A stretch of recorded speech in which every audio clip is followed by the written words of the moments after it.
ഒരു വീടിനെ സംബന്ധിച്ചിടത്തോളം ഏറ്റവും പ്രധാനപ്പെട്ട ദിക്കാണ് കന്നിമൂല. ആ കന്നിമൂലയിൽ പാടില്ലാത്തതായിട്ടുള്ള ചില സംഭവങ്ങളുണ്ട്. അത് പറഞ്ഞു തരാം. അത് പലർക്കും അതിൽ തെറ്റുകളുണ്ട്. ആ തെറ്റുകളും കൂടി ഞാൻ തിരുത്തി തരാം.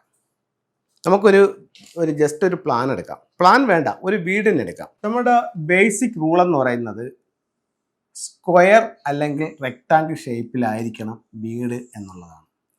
ഇത്തരത്തിൽ വരാത്ത ഏതൊരു വീടും വാസ്തുദോഷമുള്ള വീടാണെന്നുള്ള കാര്യത്തിൽ യാതൊരു സംശയവുമില്ല. ഇതൊരു വീടിൻ്റെ ഫ്രെയിമാണ്. ഇതിനെ ഞാൻ 9 ഡിവൈഡ് ചെയ്യുന്നു.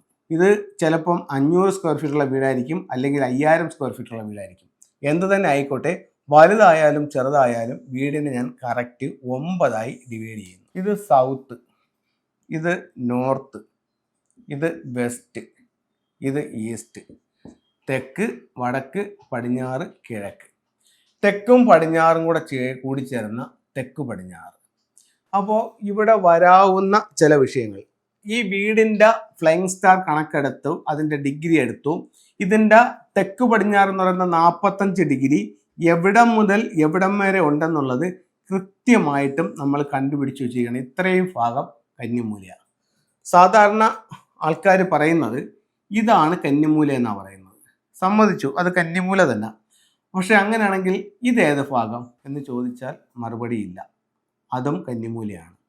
ഇത് ഏത് ഭാഗമെന്ന് ചോദിച്ചാൽ അത് വെസ്റ്റാണ്, പടിഞ്ഞാറ് വശമാണ്. കാരണം അതിൻ്റെ 45 ഡിഗ്രിയിൽ മാറിയിട്ടാണ് ഇപ്പം ഞാൻ ആ മാർക്ക് ചെയ്ത പോയിന്റ് നിൽക്കുന്നത്. അതേസമയം ഇതിനകത്തെല്ലാം കന്നിയാണ്.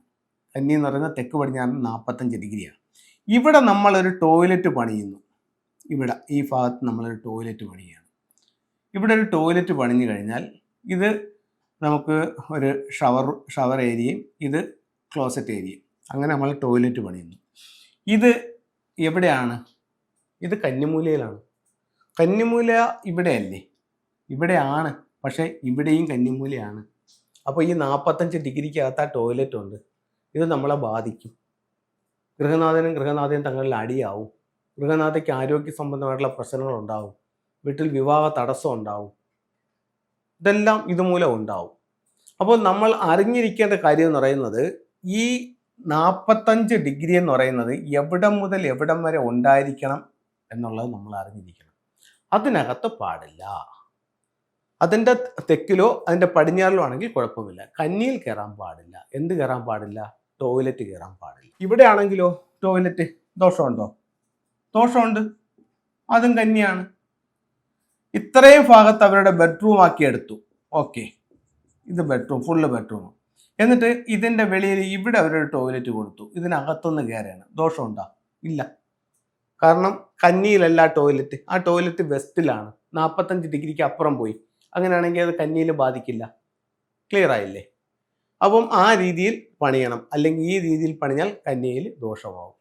അതുപോലെ തന്നെ പുറത്ത്, ഇപ്പോൾ ഇവിടെ എങ്ങും ഒരു കുഴപ്പമില്ല. ഇവരെന്ത് ചെയ്തു? വെളിയിൽ ഇവിടെ ഒരു ടോയ്ലറ്റ് പണിഞ്ഞു. ഇത് ടോയ്ലറ്റാണ്. ഈ ടോയ്ലറ്റ് അവരെ ബാധിക്കുമോ? ബാധിക്കും. എന്താണ്? ഈ 45 ഡിഗ്രിയിൽ എന്ത് വന്നാലും ബാധിക്കും. ഈ 45 ഡിഗ്രിയിൽ എന്ത് വന്നാലും ബാധിക്കും. ഇവിടെ കൊണ്ടുവന്ന് സെപ്റ്റിക് ടാങ്ക് വെച്ചാലും ബാധിക്കും. ഇവിടെ കൊണ്ടുവന്ന് ബോർവെൽ വെച്ചാൽ ബാധിക്കും. ഇവിടെ കൊണ്ട് കിണർ വെച്ചാൽ ബാധിക്കും. ഇവിടെ കൊണ്ടുവന്ന് സെപ്റ്റിക് ടാങ്ക് വെച്ചാൽ ബാധിക്കും. ഇതെല്ലാം ഈ 45 ഡിഗ്രിക്കകത്തുള്ള കളികളാണ്. ഇപ്പൊ ഈ 45 ഡിഗ്രിക്കകത്ത് ഇവിടെ കൊണ്ടുവന്നിട്ട് നമ്മൾ ഒരു ഇത് വെച്ചാലോ, എന്താണ്, ഒരു ഗേറ്റ് വെച്ചാൽ ഉറപ്പായിട്ടും ബാധിക്കും. ഇവിടെ കൊണ്ടുവന്നൊരു ഗേറ്റ് വെച്ചാലോ കന്നിമൂലയിലാണ്, ഉറപ്പായിട്ടും ബാധിക്കും.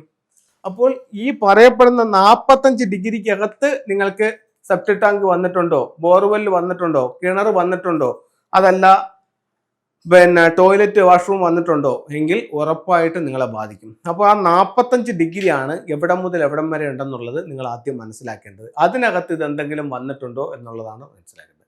ഇതാണ് കന്നിമൂലയിൽ ഒളിഞ്ഞിരിക്കുന്ന രഹസ്യം. പലർക്കും ഇതറിയില്ല. അവർ ഈ പോയിന്റിൽ വന്നിട്ടുണ്ടെങ്കിൽ മാത്രമേ അതിനെ പരിഗണിക്കത്തതുമുള്ളൂ, അതിന് പരിഹാരം ചെയ്യത്തതുമുള്ളൂ, അതിനെ ഒഴിവാക്കത്തതുമുള്ളൂ. ആ പോയിന്റിലല്ല, ആ 45 ഡിഗ്രിക്ക് അകത്ത് വന്ന് ഉറപ്പായിട്ടും ബാധിക്കും. അപ്പോൾ ഇതെല്ലാവർക്കും മനസ്സിലായെന്ന് കരുതുന്നു. ഇനി നമുക്ക് ഫെങ്ഷുയുടെ ചില ടൂളുകൾ നോക്കാം. തെക്ക് പടിഞ്ഞാറ് ഭാഗത്ത് ടോയ്ലറ്റ് വന്നാൽ ഗൃഹനാഥനും ഗൃഹനാഥയും കലഹം. നമുക്ക് ഇത്തരത്തിലുള്ളൊരു മണ്ടേൻ ഡക്സ് വെച്ച് അതിനെ കറക്റ്റ് ചെയ്യാം. ഇത് ഒരു സ്ഫടിക ബോളമാണ്, ക്രിസ്റ്റൽ ബോളാണ്. തെക്ക് പടിഞ്ഞാറ് ഭാഗത്തുള്ള 2 ക്രിസ്റ്റൽ ബോളുകൾ ഹാങ് ചെയ്യുന്നത് തെക്ക് പടിഞ്ഞാറിൻ്റെ ദോഷം കുറയ്ക്കാനായിട്ട് നല്ലതാണ്. 5L എന്ന് പറയുന്ന ഒരു സ്റ്റാർ വരുമ്പോൾ അതിന് പരിഹാരമായിട്ട് നമുക്ക് ഈ ടൂൾ ഉപയോഗിക്കാം. ഇതാണ് 5 എലമെന്റ് പഗോഡ. 2025 ഇത് എവിടെയാണ് നിൽക്കുന്നത്? വടക്ക് കിഴക്ക് ഭാഗത്ത്. വടക്ക് കിഴക്ക് ഭാഗത്ത് പ്രധാന വാതിലോ ബെഡ്റൂമോ ഉള്ളവർക്ക് ഇത് ഉപയോഗിക്കാം. ഇത് ഓരോ വീട്ടുകാർക്കും വാങ്ങിച്ചു വെക്കാൻ പറ്റിയൊരു ടൂളാണ്. എന്തുകൊണ്ടെന്ന് വെച്ച് കഴിഞ്ഞാൽ നിങ്ങളുടെ വീടിൻ്റെ ഒരു ദിക്കിൽ ഈ യെല്ലോ ഉണ്ട്, 5L ഉണ്ട്. അത് ആ ഭാഗത്ത് നിങ്ങൾക്കിത് വയ്ക്കാം. അടുത്ത വർഷമാകുമ്പോൾ അത് അവിടെ നിന്ന് മാറി മറ്റൊരു ഡയറക്ഷനിലേക്ക് വരും. 2026 5 എവിടെ പോവും? സൗത്തിൽ പോവും. അപ്പോൾ വടക്ക് കിഴക്കിരിക്കുന്ന 5 എലമെന്റ് പഗോഡ മണ്ണ് കളഞ്ഞിട്ട് അത് തെക്ക് വശത്തു നിന്ന് മണ്ണെടുത്ത് അതിനകത്ത് വെച്ചുകൊണ്ട് തെക്ക് വശത്തിന് പരിഹാരമായിട്ട് തെക്ക് സൈഡിൽ കൊടുക്കാം. അതിൻ്റെ അടുത്ത വർഷം അത് വീണ്ടും അവിടെ നിന്ന് മൂവ് ചെയ്യുമ്പോൾ ആ 5 എവിടെയാണോ നിൽക്കുന്നത് ആ സ്ഥലത്തേക്ക് കൊടുക്കാം. അപ്പോൾ വർഷാവർഷം ഇതിനെ റൊട്ടേറ്റ് ചെയ്യാം. അതുകൊണ്ട് നമ്മുടെ ദോഷങ്ങളെ കുറച്ചുകൊണ്ടിരിക്കാം. അപ്പോൾ എല്ലാവർക്കും എല്ലാ ഐശ്വര്യങ്ങളും ഉണ്ടാവട്ടെ എന്ന് പ്രാർത്ഥിച്ചുകൊണ്ട് നിർത്തുന്നു. നന്ദി, നമസ്തേ.